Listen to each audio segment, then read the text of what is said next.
C'est exactement ce qui se passe aujourd'hui.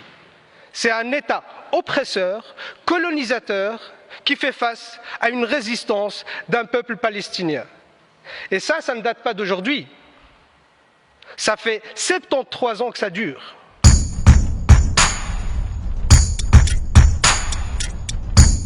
Madame la ministre, combien de temps encore on va laisser Israël impuni? Combien de temps encore nous allons accepter les bombardements sur le peuple palestinien?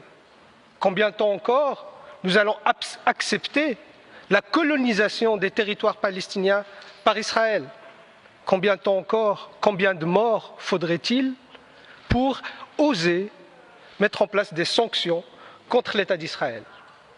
Je vous dis ça, Madame la Ministre, parce que ces derniers jours, la politique de colonisation s'est intensifiée à Jérusalem-Est. Déjà que la présence d'Israël à Jérusalem-Est est illégale, mais en plus, elle mène une politique où il chasse les Palestiniens de leur maison. Et on les force de quitter leur chez eux. Je vous pose la question, Madame la Ministre, comment réagiriez-vous si on vous chassait de chez vous? Vous, chers collègues, quelle serait votre réaction si on débarquait avec une armée pour vous mettre dehors et vous dire « ce n'est plus chez vous ici ». Comment réagiriez-vous? Est-ce que vous resterez les bras croisés? Ou est-ce que vous allez dire « Amen » ou bien vous allez résister? C'est exactement ce qui se passe aujourd'hui.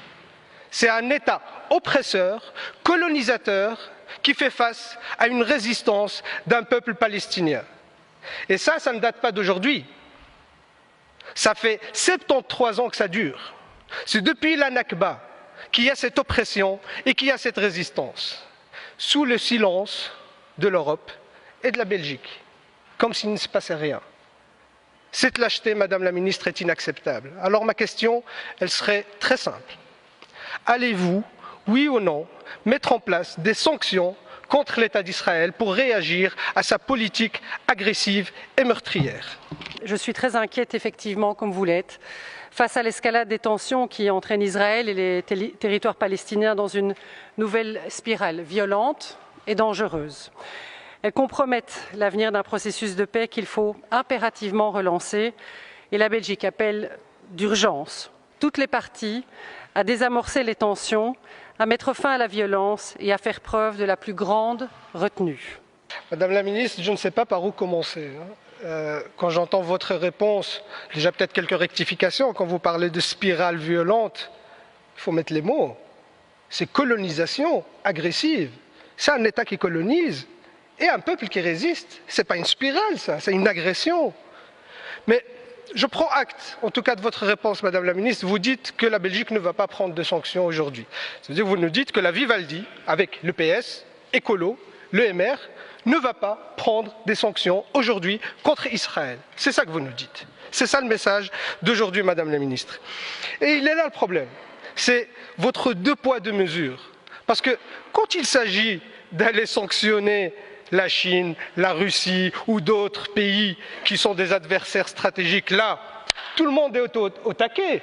Tout le monde prend acte, mais par contre, pour sanctionner Israël, qui viole le droit international, dans des dizaines de résolutions de l'ONU qui ne sont pas respectées, là, vous n'agissez pas. Madame la Ministre, vous avancez souvent les droits humains, le droit international. Moi, ce que je vois ici, c'est une instrumentalisation des droits humains et du droit international pour des intérêts géopolitiques et géostratégiques. Et cette hypocrisie est inacceptable et honteuse.